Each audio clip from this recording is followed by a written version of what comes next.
Heather Michet here with an exciting day because I'm going to show you planting my leeks from veggie scraps. Check these guys out.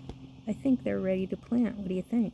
Got enough roots. Look at these green tops growing here because they were cut down flat along this edge here, so they've grown all that.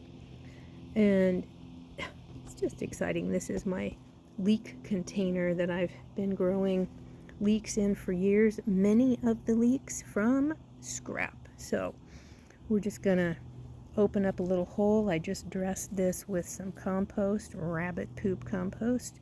Stick it in, get those roots down, and then cover it up and water, and it's ready to grow in the soil.